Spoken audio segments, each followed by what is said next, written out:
एक समय की बात है। एक बार भगवान भोलेनाथ और पार्वती माता मंदिर में घर में रहते थे।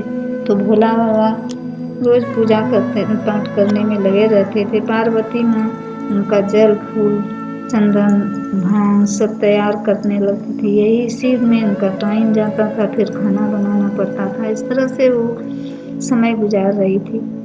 एक बार क्या हुआ, खाना बना के चुपचाप बैठी थी तो बाहर में रोड पे देखी कि खाना बना के रख ली और बाहर झांक के देखी तो देखती है कि बहुत सब बच्चा खेल रहे थे। देख के उनको मन में हुआ कि आज मेरे भी बच्चे अगर रहते दो चार तो मन लगता है, तो चुपचाप खाना बना लेते हैं। शंकर जी तो अपने मस्त रहते हैं, पूजा पाठ करते रहते हैं, अपने में मस्त रहते हैं और मैं चुपचाप इधर से उधर करती रहती हूँ। अकेले में तो कोई काम नहीं है हमको, कोई नहीं होता है। वो सब आज जो भगवान जी उठेंगे पूजा करके तो हम वरदान मांगेंगे, सब बेखुश रहते हैं, हम भी आ जाएंगे। यह सोच के पार्वती माँ जल्दी जल्दी खाना बना के चुपचाप बैठ गई आगे में जाके।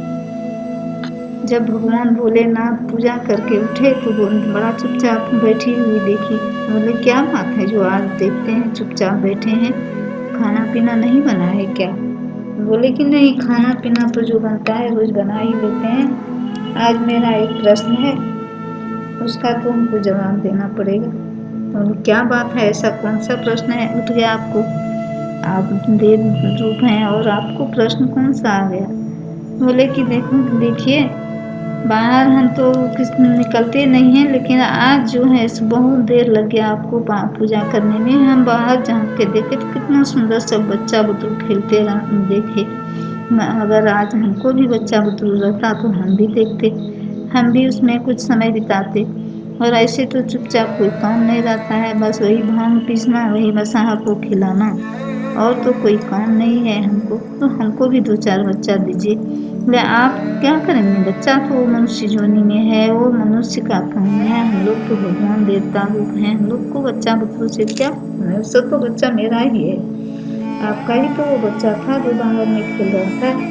बोले वैसे नहीं होता है, बच्चा अगर मेरा था तो मेरे घर कहाँ आते हैं, तो सब बाहर मेरा खेलते हैं, अपनी अपने माँ के पास जाते हैं। सो नहीं बहाना से नहीं होगा, हमको भी बच्चा दो।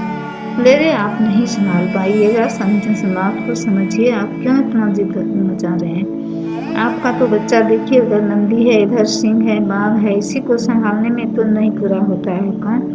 फिर भांग पीसना है आपको, कैसे कीजिएगा, नहीं कर पाइएगा। आप जिद मत मचाइए, आप जो करते हैं वही कीजिए। लेकिन पार्वती माँ का तो हट था, वो तो पूरा करना ही था, जब मुँह से निकल गया बात तो उसे पूरा करना ही पड़ा। फिर बोले कि नहीं वो सबसे कुछ नहीं, हमको चाहिए तो चाहिए बच्चा। अच्छा ठीक है, कल पूजा करके निकलेंगे तो आप तैयार रहिएगा बच्चा को लेने के लिए। लेकिन आप एक इधर जो नगर में मनुष्य रहता है इसी के लिए सब कुछ कर रहे हैं, अपना तो नहीं संभाल पाइएगा, हमको पता है। नहीं बच्चा हम संभालेंगे, रखेंगे। तो हुआ ना हुआ वही हुआ। दूसरे दिन जैसे ही भोलेनाथ पूजा करके निकले तो जो कमंडल में उनका जो जल था वही ला के और ऐसे दे दिए छीट के, और ये लीजिए, जब यही बात है तो रखिए। तो जो जल जो जहाँ तक पड़ा उसी में सर का बच्चा के आकार का छोटा छोटा बच्चा ढेर हो गया। तो बहुत खुश हुई कि बड़ा सुंदर, देख के जैसे सर का बच्चा है, कैसे हम रखेंगे, तो हम नहीं रख पाएंगे। तो फिर भगवान भोलेनाथ उनका रूप बदल के छोटा छोटा बच्चा बना के बोले ठीक है रखिए। 2-4 दिन तो देख के बड़ा मगन हुई, बहुत जब पूरा परेशान करने लगी तब उनको पता लगा। किसी को तेल लगाती तो किसी को खाना देती, तो किसी को नहलाने जाती तो किसी को सुलाने जाती। इस तरह का काम में दिन और रात उनको एक हो गया। तो ना तो भोला बाबा का मुँह देख पाती, ना तो भांग पीसती, ना बसाह को देखती, ना कुछ भी काम नहीं कर पाती थी। सब इसी तरह पड़ा रहता था, बस वो बच्चा जो था उसी में लगी रहती थी। वो बच्चे का 14 बच्चा हो गया उसमें। 14 का संभाल करना तो कम बात नहीं है। एक बच्चे में तो आदमी परेशान रहता है, वहाँ 14 बच्चा था तो आखिर संभालने में भी तो लग रहा था। वो भी देव रूप भगवती, फिर भी अब भोलेनाथ भी परीक्षा लेने लगे। अब 14 में से किसी को कुछ काम लगा ही रहता था। इसमें मगन थी पार्वती माता, तो 4-5 दिन 8 दिन ऐसे करते करते किसी तरह 1 महीना 2 महीना बिताई। वो परेशान हो गई, वो बोली अब तो हम ही नहीं बच पाएंगे, इतना बच्चा इतना इस तरह से ये लोग करती है कि हम नहीं संभाल पाएंगे, बाप रे बाप। एकदम परेशान हो गई। पूजा करने जाते शंकर जी तो किवाड़ ऊपर नीचे मंदिर सब जगह दौड़ना शुरू कर दी। धीरे धीरे बच्चा सब भी बड़ा हो गया।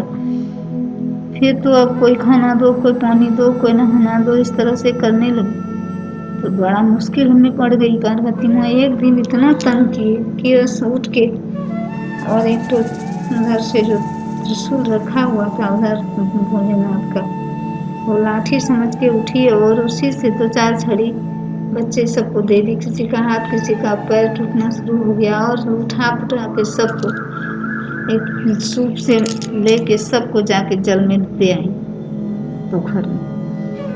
अब तो सब बच्चा एकदम परेशान होके रहने लगे। बड़ा मुश्किल है, क्या किए। जैसे भोले बाबा का तो ध्यान टूट गया, क्या कि कहाँ है, क्या कर रहे हैं आप, हम नहीं लेंगे। बाप रे बाप, परेशान हो गए। अब संभालिए, अब जो करना है कीजिए, बच्चे को हम नहीं संभाल पाएंगे। बाप रे, प्रणाम करते हैं आपको, इनका जो व्यवस्था है आप कर दीजिए। हम तो आपको बोले थे पहले ही, आप रखिएगा नहीं, लेकिन बहुत परेशान है, आप फंसाइएगा सबको, जो करना है कीजिए, हम तो नहीं संभाल पाएंगे। अब कहाँ दे दिए सब बच्चे को, कहाँ भगा दिए आप, तो उठा के वहाँ दे आए पोखर में, हम नहीं रख पाएंगे। और वहाँ जो सब बच्चा था वो तो एकदम से छटपट करने लगे। तो मुश्किल में पड़ गए। बोला बाबा कि अब क्या करें। बोले ठीक है, उनको भी गुस्सा आ गया, लेकिन फिर भी करे तो क्या करे, अब तो ये पार्वती माँ की बात थी। दूसरे दिन क्या होता है कि उसी गांव के राजा के पन भरनी जाते थे, रोज दिन पानी भर के वहाँ से लाती थी और वही पानी वो पीते थे। जब दूसरे दिन वो गए तो देखते हैं क्या, जैसे ही घड़ा को पानी में दिए तो पानी भर जाता था, वो लेके आ जाती थी। उस दिन जैसे ही घड़ा डुबाई तो 14 जो सांप का सर्प का बच्चा था सब लटक गया, और बोली जाओ पहले राजा से बोलो कि मेरा व्यवस्था करेगा, उसके बाद पानी लेके जाना। आप कौन है, हमको नहीं बताएंगे कौन है, राजा को ही भेजो कि कौन है, उसे राजा ही हमसे प्रश्न का उत्तर करेंगे। इस तरह का बात जब सुनी तो बुढ़िया दौड़ के डर भी गई और जाके कहने लगी, राजा साहब तो देखिए रोज दिन तो हम पानी लाते थे, और आज जो है सब पूरा घड़ा पे सांप लटका हुआ है, और कहती है बोलती है सब कि हमको राजा साहब को ही बुला के लाओ तब पानी लेके जाना। अब मुश्किल में पड़ी, क्या है, सांप को भगाने के लिए हम जाएंगे, अरे जी तुम जाओ कहने लगे राजा। नहीं राजा साहब आप ही को बुला रहे हैं। फिर गए राजा साहब, देखे तो सच में ही तो वही बात था। उनको भी आश्चर्य हो गया, किस तरह का, तो इस तालाब में कभी पानी सांप नहीं था जो कि लटकता।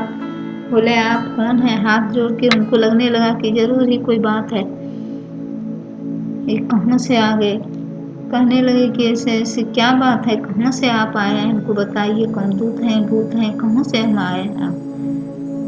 तो बोलने लगे कि ऐसे हमको माँ पार्वती मैया ने ऐसे वहाँ रखी थी, माँ मेरी भगा दी, हम कहाँ जाएंगे। तो सुनते हैं कि अगर नगर में कुछ होता है तो वहाँ राजा के यहाँ इंसाफ होता है, मेरा कुछ कीजिए। राजा भला भोला बाबा का बात था, राजा क्या करे, तो मनुष्य थे। फिर भी राजा वहाँ से गए, ठीक है वहाँ से गए। फिर भोलेनाथ का बहुत आराधना करने लगे। बोले भाई भगवान भोलेनाथ क्षमा कीजिए, मेरा क्या गलती है, ऐसे वहाँ पोखर में घड़ा पे बच्चा लटका हुआ है, अब हम क्या करें। तो फिर भोलेनाथ बोले कि उनको तो सब पता ही था। वो गए और सबसे प्रार्थना करके बोले देखिए आप लोग जो हैं सब स्थिर रहिए, जाके रहिए, अभी यहाँ छोड़ दीजिए, पाताल खंड में आप रहिए, वास कीजिए। और सावन महीना का जब गिरफ्तारी होगा दूसरे साल, तो उस साल में जो नया लड़की की जो शादी होगी ब्राह्मण की बेटी का, वही ब्राह्मण बेटी आपको माणिक के पूजन पत्ते पे 14 बहन का 14 पुतला बना के और आपका पूजा करेंगे, दूध लावा चढ़ाएंगे, जल से पूजा करेंगे, जल फूल दे के आपको सब आवाहन करेंगे और दूध लावा देंगे, उसी से आपका तृप्ति होगा। और अभी बोले कि हम अभी साल भर कैसे रहेंगे, बोले आपको कहीं भूख प्यास का ही नहीं होगा, आप जो है उसी टाइम में पूजा होगा, जो आपका उसी टाइम में आपका आवाहन होगा, आपका पूजा होगा, उसी से साल भर का पूजा पेट भरा रहेगा, आपका साल भर का तृप्ति हो जाएगा। जो लड़की सही सलामत अपना पूजा पाठ नियम धर्म से आपका करेगी, उनका बात अचल रहेगा और नियम से वो रहेगी, आप ही के आशीर्वाद से उनका धन धान्य बाल बच्चा सब बढ़ेगा और उसके बाद फिर आप उसी पाताल खंड में वास कीजिएगा। इस तरह का पूजा आप फिर ब्राह्मण की बेटी जो करेगी उसको बहुत ही फायदा होगा, जो नहीं करेगी तो उसके लिए तो दिक्कत बना ही रहता है। इसलिए ब्राह्मण की बेटी को पूजा करना चाहिए, जरूर करना चाहिए। नाग बाबा का नागिन का पूजा होता है, 14 बहन विषहरी का 14 पुतला जो है इनका भी पूजा करना चाहिए।